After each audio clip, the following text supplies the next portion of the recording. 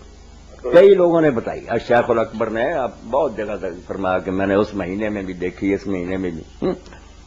تو یہ ایسا تو نہیں کہ کسی شخص کو کسی رات نظر آئی ہے اور کسی کو کسی اور رات؟ اس کا بھی کوئی ڈر نہیں، ایسا بھی ہو سکتا ہو سکتا آپ نیت رکھیں کہ اللہ تعالیٰ میری جوڑی بھر دے، ہو سکتا کسی کو کسی دن مل جائے، اللہ کا فضل کوئی محدود تو نہیں نا، اللہ تعالیٰ نے اسے اوپن چھوڑا ہے، ہاں اوپن چھوڑا، اتنا کوئی کوشش کرنی چاہیے، طلب کرنی چاہیے۔ ہاں جی بہت شکریہ بھائی آپ کے کال کرنے کا، جی اللہ حافظ۔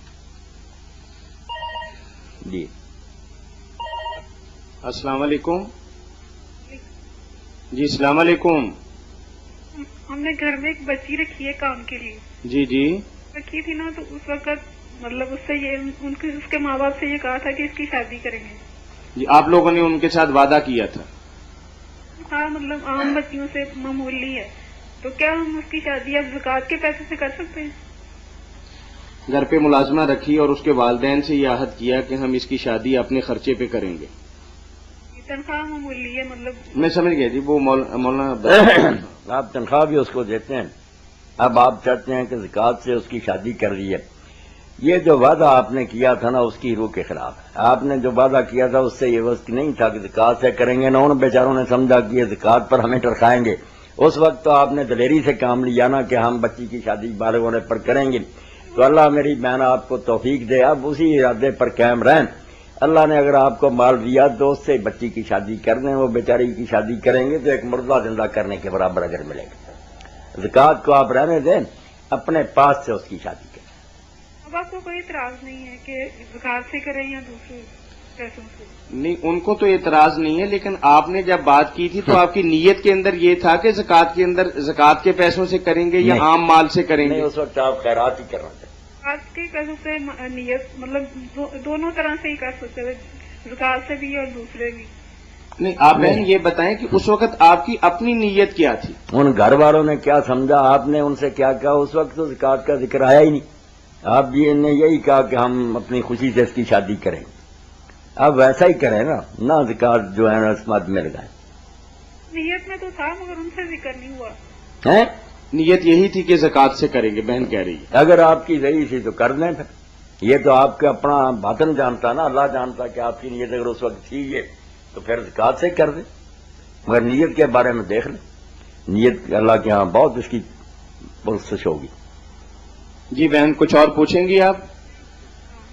ہیلو نہیں شکریہ جی۔ جی اللہ حافظ۔ جی مولانا ایک صاحب نے سوال پوچھا ہے کہ آج کل بعض اخبارات اور رسائل اور کتب میں چاند رات کی بڑی فضیلت آئی ہے، کیا یہ شرعی اعتبار سے درست ہے؟ کال لینے کا۔ جی کال تو جی السلام علیکم۔ مولانا صاحب جی میں بیٹھا ہوں۔ مولانا یہ پتا کرنا تھا کہ بازار میں جتنی بھی اشیاء فروخت ہوتی ہیں، خاص طور پہ اسپیس وغیرہ یہ کمپنیوں کی، ان کا بھی کوئی اتنا اچھا معیار نہیں ہوتا، تو جو بازار میں خود بنا کے یہ لو گریڈ کی فروخت کرتے ہیں، اس کی تجارت کرنی چاہیے؟ ہم بتائیں نا طاہر صاحب کیا بات؟ یہ دوبارہ فرمائیے بھائی۔ عرض یہ ہے کہ جو اچھی کمپنی میچرز میسر وغیرہ، اگر ان کا بھی سیمپل پاس کروائے جو یہ سیل ہو جاتا ہے، تو یہ جو لوگ ہلکی کوالٹی کے بازار میں کھلی اشیاء فروخت کرتے ہیں، کیا یہ لے کے فروخت کرنی درست ہے؟ دیکھیں بھائی بات یہ ہے کہ مارکیٹ کے اندر تو ہر طرح کی چیز بکتی ہے، جی اور آپ کو بھی پتا ہے کہ یہ درجہ اول کی ہے، یہ درجہ دوم کی ہے، جی آپ خود تو اس کے اندر ملاوٹ نہیں کر رہے، جی لیکن بہرحال اس میں احتیاط کا پہلو یہی ہے کہ آپ نہ بیچیں، لیکن اگر مجبوری ہے تو بیچنے کے حرج بھی کوئی نہیں۔ عرض یہ ہے بھائی جو ایک نمبر کا سپر بسکٹ چلتا ہے وہ SWPE چلتا ہے، اس کی نقل انتہائی زیادہ ہوتی ہے، اب وہ کیا فروخت کرنا درست ہے یا نہیں؟ نقل کون بنا رہا ہے؟ سب بناتے ہیں لیکن ہر بندہ اپنے نام سے بناتا ہے، مطلب اس کے مقابلے پہ 1800 فیکٹریاں ہوں گی۔ 1800 فیکٹری ہیں؟ نہیں، اس میں بھائی بات یہ ہے کہ ایک آدمی گولی ٹافی بنا رہا ہے، جی جی اس کا بہت اچھا نام ہے، اگر تو آپ اسی کے نام سے بنا رہے ہیں یہ تو سراسر ٹھگی اور بے ایمانی ہے، یعنی ہیوڈ کے نام پہ بنا رہے ہیں یا مطلب کہنے کا میفیئر کے نام پہ بنا رہے ہیں، یہ تو سراسر بے ایمانی اور داندلی ہے۔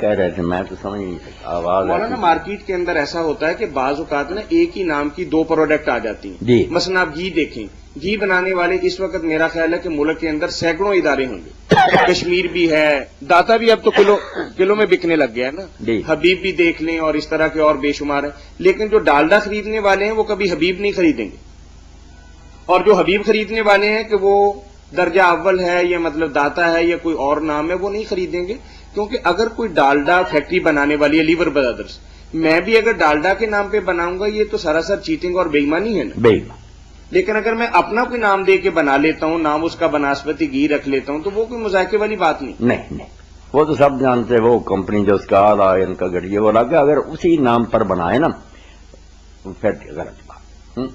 یا چیز تیار کرتے ہیں میڈ ان جاپان لکھ دیتے ہیں میڈ ان چاہیے، بے ایمان بالکل جھوٹے ہے، کیوں ایسا کرتے؟ جی چاند رات کی فضیلت کے بارے میں مولانا آپ کیا چاند رات کی فضیلت؟ وہ کہہ رہے ہیں کہ مختلف اخبارات اور رسائل اور کتب کے اندر چاند رات کی فضیلت لکھی ہوئی ہے کہ اس رات بندہ عبادت کرے گا، دل زندہ رہے گا، جنت کے اندر جائے گا، کیا یہ روایت؟ یہ ایسی روایتیں جو ہے نا کہ عید الفطر کی جو رات ہے یہ بھی، اور اسی طرح عید الاضحیٰ کی رات اور عرفہ کی رات، 4 راتیں لکھتے ہیں کہ ان کی بڑی فضیلت ہے، جو ان میں جاگے گا عبادت کرے گا اس کا دل نہیں مرے گا، جب سارے دل مر جائیں گے۔ یہ بالکل بروٹی بات ہے، بالکل ضعیف موضوع پرلے درجے کی ہے، کوئی اس کا فائدہ نہیں، نہ اس کی طرف توجہ کرنی چاہیے، بلکہ جیسے ابن قیم کہتے ہیں نا کہ اللہ کے رسول نے کیسا حکمت بڑا کام کیا، ساری عمر تہجد پڑھی مگر حج کے موقع پر جو رات تھی نا مزدلفہ کی 10ویں سو کر گزار، بس وطر تک نہیں پڑے، 2 رکھتے عشاء کی پڑھی، 3 مغرب کی، بس نہ کوئی سنت نہ وطر، سوئے رہے فجر تک، فجر اٹھ کر پڑھی ہے۔ اس دن قیام اللیل بھی چھوڑ دیا کہ امت کو آسانی مہیا کی جائے، لوگ جان بوجھ کر تنگی میں پڑتے ہیں، 29-30 دن تھوڑا جاگیں، اللہ قبول فرمائے، کچھ آرام کریں، سیر سپٹا کریں، مزہ کریں، کیوں اپنے آپ کو تنگ کرتے؟ کوئی نہیں اس ذات کی فضیلت۔ یہ سلسلہ تلا حدیث ضعیفہ میں نا علامہ صاحب نے ساری ایک جگہ اکٹھی کرنی ہے، جتنی بھی کتابوں میں آتی ایک ایک پر بحث کر دیے کہ ان کے راوی جو ہیں جھوٹے ہیں، کوئی ثابت نہیں۔ جزاکم اللہ۔ ایک سوال ہمارے تک پہنچا ہے جی کہ جب زکوٰۃ اکٹھی کرنا اسلامی مملکت کا کام ہے، جب اسلامی ریاست کا وجود ہی نہیں ہے تو پھر زکوٰۃ کیوں کر اور کیسے اکٹھی کی جائے گی؟ کیا ہے انفرادی طور پر زکوٰۃ ادا کرنے سے قرآن جس معاشرے کی تشکیل کا خواہاں ہے اس کی تکمیل ہو رہی ہے؟ یہ سوال جو ہے نا یہ ہے کہ آپ اپنے سامنے ٹارگٹ تو رکھتے ہیں بہت اونچا کہ اسلامی معاشرہ ہو، امیر المومنین ہو، وہ جمعہ پڑھائے، عید کی نماز کی امامت ہو یا اس کے عمل کریں، زکوٰۃ وہ لیں، اور اگر وہ نہیں تو سارا برباد کرنا چاہتے ہیں کہ سارا کام ختم ہو جائے، یہ غلط بات ہے۔ اگر وہ ہو خلیفہ اسلامی حکومت تو بالکل معیاری یہی بات ہے کہ حکومت ہی وصولے، وہی خرچ کرے، نمازوں کا اہتمام بھی وہی کرے، کسی مسجد میں کوئی مولوی پرائیویٹ نہ ہو، حکومت کی طرف سے مامور وہاں امام ہوں، مؤذن ہوں، خطیب ہوں، اور مرکز میں خود امیر المومنین خطبہ دے اور وہی نماز پڑھائے، اور علاقوں میں بھی ان کی طرف سے مامور جن کو اس نے مقرر کیا نا، یہی بات تھی جس کی وجہ سے امام ابو حنیفہ رحمۃ اللہ علیہ نے یہ کہہ دیا کہ جمعہ اور عید کی امامت کے لیے یہ شرط ہے کہ سلطان یا اس کا نائب حاضر ہو، اگر وہ نہیں ہوگا نہ جمعہ ہوگا نہ عید ہوگا، لوگ نہ اپنے طور پر پھر زور کی نماز پڑھیں، جمعہ نہیں۔ بات تو بڑی اونچی تھی، واقعی جب اسلام زندہ تھا، حکومت تھی ہماری، کام تو یہی تھا کہ خود حاکم آئے، آگے آگے اس کے چلتا تھا نیزہ، فوج ساتھ ہوتی تھی، اللہ اکبر کے نعرے ہوتے تھے، وہ نیزہ میدان میں جا کر گاڑا جاتا، سترا جو ہمارے لکڑیوں کا بنا نہیں ہوتا، نیزہ مسلمانوں کا نشان ہوتا تھا کہ امیر المومنین اس کا علمبردار ہے، جہاں ظلم ہوگا ہم پیش قدمی کر کے کچل دیں گے ظالم، مگر ہم بے بس ہو گئے۔ اب وہ کام امریکہ کر رہا، ہم چیختے ہیں وہ ٹھیک ہے ظلم کے لیے کر رہا، مگر بات ٹھیک ہے کہ دنیا میں ایسا بندہ ہونا چاہیے کہ جہاں ظلم ہو گردن دبو دو. یہ مسلمانوں کی حیثیت تھی. ہم چھوڑ بیٹھے, ہم تو انصاف کے لیے تو نیزہ ہوتا تھا, نیزہ آگے گاڑا جاتا, اس کی طرف منہ کر کے نماز پڑھائی جاتی اور وہاں سے ہی پھر حضور لشکر روانہ کرتے. یہ بھی حدیث میں آتا کہ یبعث البعوث, جدھر جدھر فوجیں روانہ وہاں سے جاتی, مسلمان نعرے لگاتے. اب ہم گئے مار. اب تو بات یہ ہے کہ کیا ہے ہماری عید یہ ہے عید محکومہ ہجوم مومن. غلام قوموں کی عید یہ ہے کہ کلمہ کو اکٹھے ہوتے ہیں, ہر بونگ چلے جاتے غیر منظم لوگ. عید آزاداں شکو ہے ملک. جب آزاد لوگوں کی عید ہوتی تھی وہ روب ہوتا تھا, دنیا کانپتی تھی, اور اسی لیے حکم تھا کہ عورتوں تک کی بھی لاؤ, حیض کے دنوں میں جائے ان کو بھی لاؤ, ساری دنیا دیکھے کہ مسلمانوں کا مجمع. نہیں رہی بات. مگر اب یہ نہیں ہونا چاہیے کہ ہم اس اونچی چیز کو ڈھونڈتے ہوئے تھوڑا جو ہے ہمارے پاس وہ بھی چھوڑ بیٹھے. نہیں, بعد میں خود انہوں حنفی علماء نے اپنے کتابوں میں کہ تب ہوگی, جمعہ تب ہوگا جب سلطان آئے گا یا اس کا نام, مگر انہوں نے دیکھا وہ تو آتے ہی نہیں کم وقت, ہم جمعہ عیداں چھوڑ دیں. اسی پر مولانا عبدالعلی لکھنوی رحمۃ اللہ نے کہا اگر اس فتوے پر انگریزی دور میں عمل ہوتا تو 2-4 صدیوں میں مسلمانوں کو بھول ہی جاتا کہ یہاں کوئی جمعے کی نماز بھی ہوتی. شکر ہے کہ یہ فتویٰ دفن ہو گیا, لوگوں نے اپنے طور پر پڑھنا شروع کر دیا. یہ ہے گزارے کی بات, ہے معیاری بات وہی. اس کے لیے آپ کرتے کراتے کچھ نہیں, سوال کرتے ہیں کہ تھوڑا بہت جو ہو رہا یہ بھی ختم ہوئے. آپ سارے ملے نا کہ وہ نظام آئے معاشرہ, اس کے لیے تو کوئی محنت نہیں کرتا. سوال ہم سے کرتے ہیں کہ جو تھوڑا بہت ہو رہا ہم وہ بھی کہہ دیں کہ نہ, اور نہیں جو ہو رہا ہے ہونا چاہیے. یہ آپ کو پتا ہے کہ مکے میں جب زکوٰۃ کا ذکر ہوا تو وہاں کوئی اسلامی حکومت تھی کوئی نہیں, مکی صورتوں میں زکوٰۃ کا ذکر. تو اگر اسلامی حکومت نہ ہوگی ہم دیں گے. اللہ نے سورہ حج میں کہا کہ خلیفے جو الذین مکننا فی الارض اقاموا الصلاۃ, خلیفے ہوں گے وہ نماز کا بندوبست کریں گے, جمعہ ان کے نگرانی میں ہوگا سب, مگر وہ ہوں تو کریں نا, اگر نہیں تو ہم بھی چھوڑ بیٹھیں. ہر مسلمان کو اپنا کام کرنا چاہیے. اس کی شرعی مثال میں دے دوں, اس دن بھی آپ نے سنی تھی بات کہ اگر امام جو ہے وہ کسی وجہ سے نماز پڑھانے کے قابل نہیں رہا, وضو ٹوٹ گیا یا کسی نے اس کو زخمی کر دیا, جیسے امیر المومنین حضرت عمر رضی اللہ عنہ کو زخمی کر دیا, تو اب تینوں طریقے ٹھیک ہیں کہ وہ کسی کو پکڑ کر آگے کر دے ہوش, یا کوئی شخص خود چارے سنبھال لے, ورنہ تیسری صورت ہے کہ پھر سارے لوگ پڑھائی اپنی اپنی نمازوں کی فکر کریں. جماعت ختم ہو گئی سب.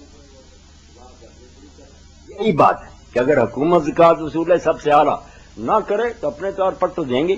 جی جزاکم اللہ.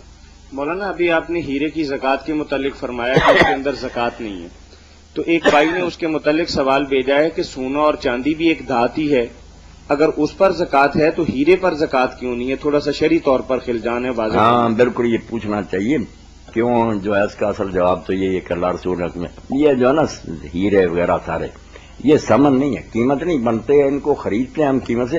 دنیا میں جو قیمت بننے والی چیز اللہ نے بنائی نا کہ اس کے عوض چیزیں خریدی جائے, آپ وہ کوئی چیز نہیں, ہم نے چیز بنا لی ہے نا کہ روپے کے عوض میں روپیہ مانگتے, روپیہ کیا, وہ تو ایک قوت خرید ہے.